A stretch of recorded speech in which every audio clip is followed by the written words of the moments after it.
Assalamu alaikum dear students, welcome back to second class of real number. In this class I discuss about different types of interval, bounded set, completeness of a set and absolute value of real number. Let's join with me. Interval. Open interval defined as the set AB, x such that x belongs to real number and x greater than a and less than b. That means if there is 1 and 2, then this set denotes x such that x belongs to real number and x is greater than 1 and less than 2. If we draw a number line,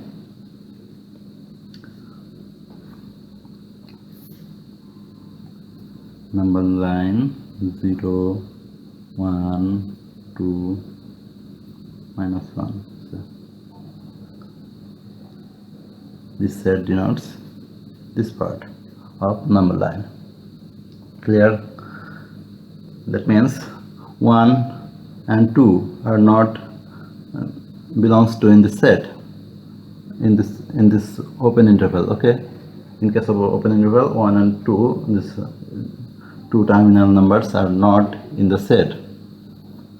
All numbers greater than 1 and less than 2 are all real numbers. Greater than 1 and less than 2 are belongs to this set. Clear? Open interval also denoted as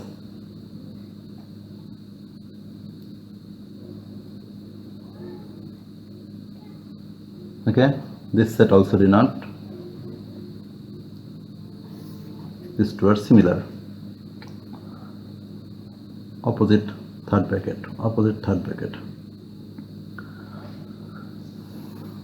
Now close interval denoted by third bracket a and b. It's defined as x such that x belongs to real number and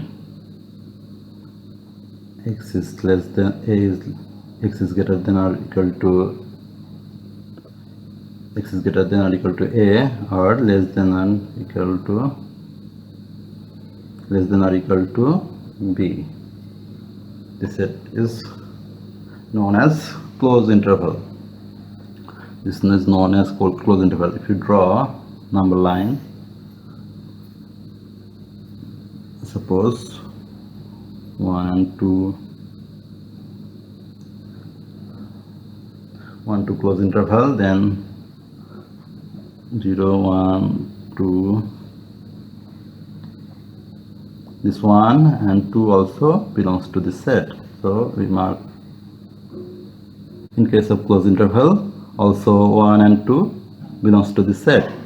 Clear? In case of open terminal terms 1 and 2 are not in the set. Any number greater than 1 and less than 2 are in the set, but in case of closed interval all numbers with these two terminal numbers 1 and 2 are lies in the set. Clear?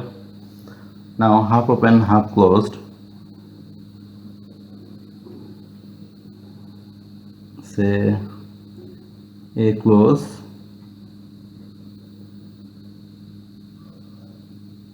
b open. Then this set denoted as defined as x such that x belongs to real number and x greater than or equal to x and less than b. Clear? And if we draw number line, suppose 1 and 2 is open, 1 close, then 0, 1, 2, 1 close and 2 open, 1 close, 2 open. 2 does not lies in the set. Clear?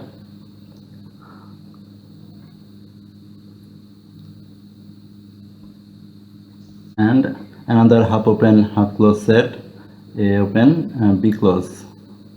That means if example 2 open 3 close, then number line you see that 0 1 2 3 3 close 2 open. Okay, I hope it is clear now. There are 4 types of interval you will face.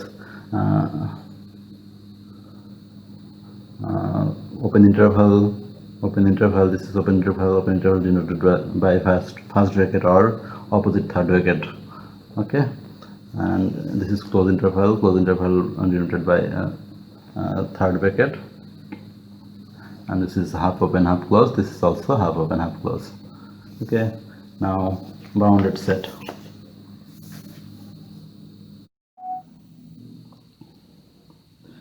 Bounded set, bounded above. A subset S of real number is called bounded above if there exists an U belongs to R such that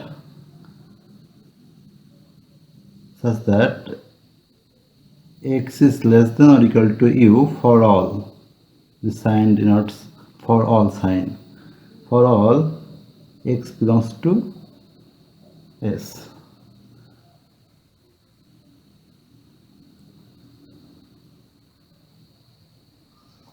A set S, subset of real number, is called bounded above if there exists an element U belongs to real number such that X is less than or equal to U for all X belongs to S. Clear? Then the set S is called bounded above, and this number U is called upper bound of the set. Clear? There are infinite number of upper bounds. There may be infinite numbers of upper bound of a set.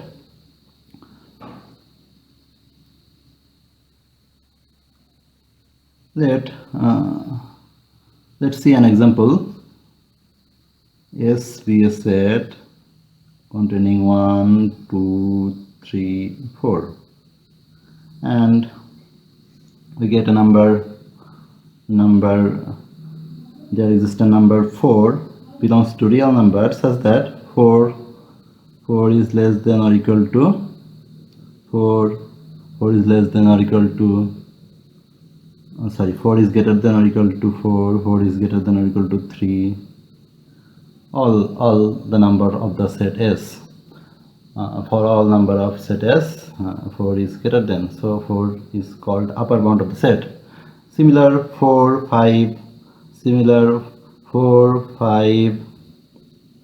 6 ... infinite number of, and there are infinite numbers are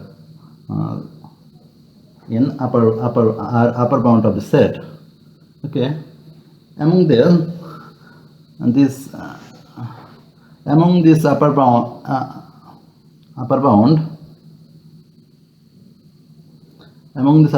the least one is called supremum. Clear? And so here 4 5 6 7 8 9 10 ... infinite numbers are upper bound of the set, and among this upper bound the least number is called supremum. Supremum is least number, least upper bound, least upper bound. Clear? So here list, for example, in this example, least upper bound of S is supremum. That means supremum of S is equal to 4. Okay, for example, if we open interval 1 and 2, then 2 3 4 5, all numbers 2.1, 2.3, all numbers are upper bound of the set, and among them least one is the supremum of the set. Okay, clear? Similar, a set is called bounded below.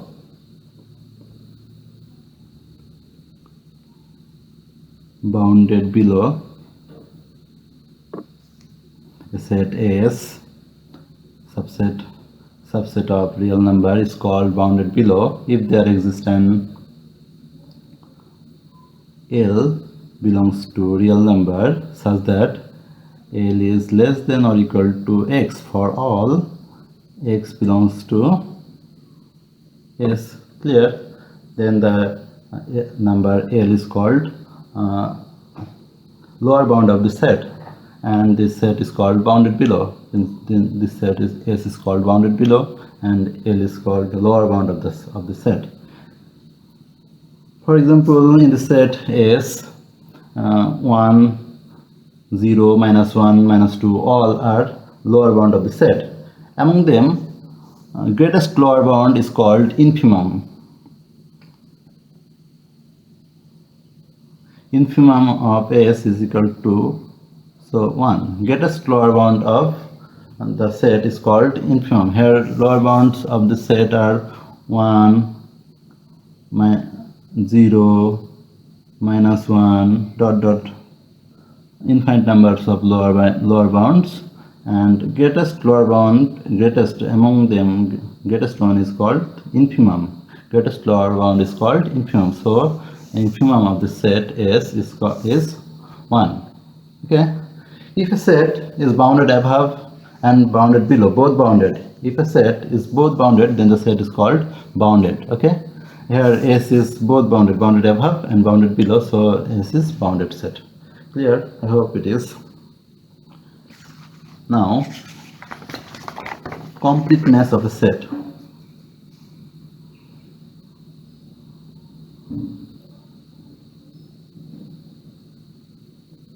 Completeness of a set. A set S is called complete if supremum of S lies on S. Clear? For example, if we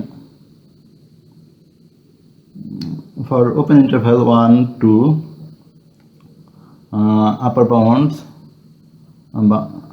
of the set are 2, 3, dot dot infinite.